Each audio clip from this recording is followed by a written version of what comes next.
हम पूजा घेते आसमानी में तारा चमक रही कोहबर में सामा चमक रही आसमान में तारा चमक रही कोहबर में सामा चमक रही सामक सारी संझ से भरी है चकमक धोती गमक रही सामक सारी संझ से भरी चकमक धोती गमक रही आसमान में तारा चमक रही कोहबर में सामा चमक रही आसमान में तारा चमक रही कोहबर में सामा चमक रही सामक ब्लाउज सेंट से भरी है चकमक गंजा गमक रही है सामक ब्लाउज सेंट से भरी है चकमक गंजी गमक रही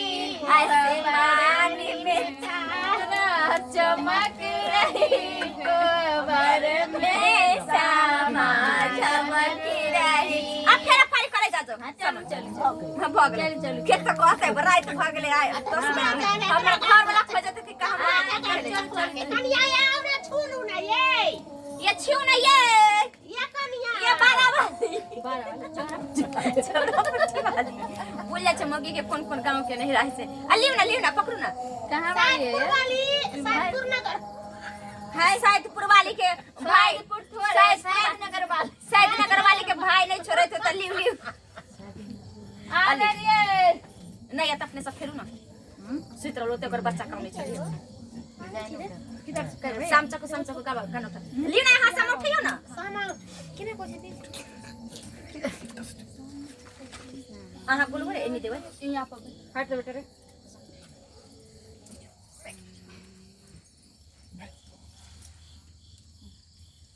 उठेगी तो उठे साम चक सा ए ना दियो फिर देखी अल्टर ये ना एना ना हां सीधा साम चके आई है जोतना खेत में बैठी है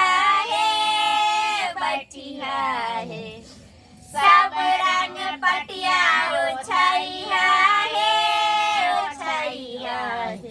ओए पटिया पर क्या जानी छोटे बड़े न बेजमी हमरा भैया के सोने छुरी ओए छुरी से कतरा पान हमरा भैया के ठोर दुनु लाल चोला बरुआ के ठोर दुनु कारी ठोर दुनु धा दियो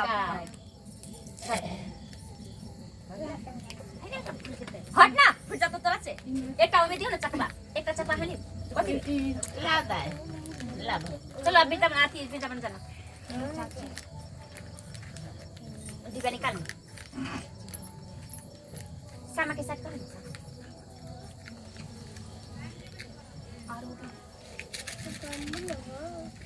नीचा में ये उधर ए पर जता है नीचा दियो ना चुकला का है ये उधर पहले बेटा बन जरबै ना पहले बेटा बन जरबै छै बेटा बन ले आई लगलै कोई नहीं मोजाबै है हमारो से साबे भैया मधुबन से आबै है हमारो से साबे भैया मधुबन से आबै है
धरुआ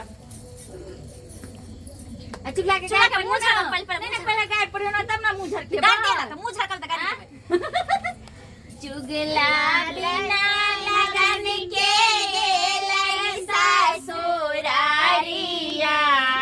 पागल पागल दाढ़िया ना चुगला लगन बिता के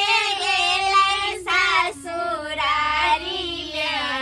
पागल पागल दाढ़ी में ना चुगला गेल भानस घर सारे ललकन कन्या ठेल दिल कन हार चुगला गेलन भानस घर कन्या ठेल दिल कन हार चुगला दांत खिसरने पारल छै बस भारी में पाकल पाकल दाढ़ी में ना चुगला गेल झरा फिरे नहीं चुगला गेल मसवारी में साथ ठेल चुगला गेल चुगला गेल पोखर दी सार ललकन लोटा छीन चुगला दांत खिसरने पारल छै बस भारी में पाकल पाकल दाढ़ी में ना चुगला गेल लइको भाको भार करिया ठेल दे पे चुगला दांत खिसरने पारल छै बस भारी में पाकल पाकल दाढ़ी में जते संजरे तते हमरा भैया के अर्दा बढ़े जते संजरे तते हमरा भाई के औरदा बर जते संजरे तते सब भैया के औरदा जते संजरे तते हमरा साई के अर्दा बढ़े जते संजरे तते हमर सब भाई के पूरा खानदान के हमरा अर्दा बढ़े हमरा बाप के अर्दा बढ़े हमरा माई के अर्दा बढ़े हमर अर्दा बढ़े ओए के औरदा बोरे हमर से के अर्दा बढ़े संजरे तते ने पूजा के गुज्जर के औरदा बर हां पूजा के गुज्जर रानी जी के दियो ना रानी जी अपन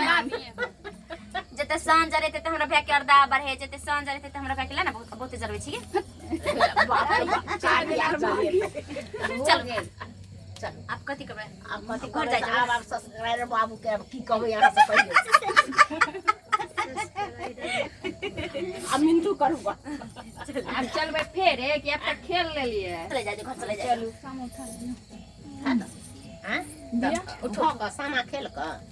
अब हो गेलै हां अब जाय छी गमनी गते तब ना सामा था उठाओ ना गाना गायो ने एकटा एत जेबे तब ना चलू बटगमनी गाबै छी चलू एगो बटका आगू आगू बोलू आगू जा से ना हो चाचा खाने के हां माथा पे ना अथी भाभी एकटा बटका नहीं गयो रास्ता तक चल बोल तक चल बोल तक बाबू आना ए सेंट के सिसी कर के बैसा हर गम के बाई ए हीरो सेंट के सिसी कर के बैसा हर गम के बाई ए हीरो अपन लगे बाई पिया के लगे बाई अपन लगे बाई पिया के लगे बाई गोतन के जिया तरसाए बैसा हर गम के बाई ए हीरो गोतन के जिया तरसाए बैसा हर गम के बाई ए हीरो सेंट के सिसी कर के बैसा हर गम के बाई ए हीरो अपन लगे बाई पिया के लगे बाई अपन लगे बाई पिया के लगे बाई नाना जी के दिया तरसाए बैसा हर गम के बाई ए हीरो नाना दो के जिया तरसाए बैसा हर गम के बाई ए हीरो सेंट के सिसी कर के बैसा हर गम के बाई ए हीरो अपन लगे बाई पिया के लगे बाई अपन लगे बाई पिया के लगे बाई सासू माँ के जिया तरसाए बैसा हर गम के बाई ए हीरो सासू माँ के जिया तरसाए बैसा हर गम के बाई ए हीरो हो गेले अब हाँ आरो गए भाई नहीं आप चले जाओ आप काल गाय ठीक छै तऽ देख लेलिए अहाँ सब ये हमर सबके सामा वाला वीडियो छलै केहन लागल अहाँ सबके वीडियो कमेंट में जरूर लिखब जानबे करै छै कि सामा चकेवा जे छै जे अपन सबके पारंपरिक वीडियो चला रहल छै वीडियो कहै छै जे खेलै छै लोग अपन मिथिलांचल के प्रसिद्ध मतलब सामा चकेवा छै तो वही सब हम सब चाहे छी कि सामा चकेवा जेना पहले खेलै छलखिन तेना अभियो लोग खेलै जाए और हम सब त खास करके त खेलबे करै छी अहाँ सब की कहब कि सामा चकेवा अहाँ सब खेलाउ और किया खेलै छी ये सामा चकेवा ज्यादा भाई के लिए जेना हम सब बेटी छियै तहना सामा चकेवा बेटी छथिन हाँ तो वो साल में मतलब एक बार ससुर आबै छथिन तो उनका स्वागत करे के लिए उनका मान प्यार दिए के लिए हम सब सामा चकेवा खेलै छी जब नैहर आओ अगर छठ पर्व में तो सामा खेले का जा हाँ तो जब नैहर में आबै छथिन साल में एक बार तो हम सब उनका मान प्यार आदर के लिए हम सब सामा चकेवा खेलै छियै चले जाए चल ओए राजा करेक्ट आगे हमरा कथी कहा गेल सके सामा चकेवा के वीडियो केहन लागल त कमेंट में जरूर एटा लिखब सामा चकेवा अपन मिथिलांचल के पारंपरिक छै जे बहुत पहले से मतलब लोग खेलै छलखिन और अभियो खेले जाइ छै जेना हम सब बेटी छियै जेना बेटी सासुर से नैहर आबै छै त कते मानदान होइ छै कते लोग प्रेम करै छै बेटी से तहिना सबमे एगो बेटिए छथिन तो वो जब सासुर से नैहर आबै छथिन तो उनका मान प्यार के लिए आदर के लिए हम सब सामा चकेवा खेलै छियै और अहाँ सबके कहै छी कि अहाँ सब सामा चकेवा जरूर खेलाउ चले चलू घरे आप चलू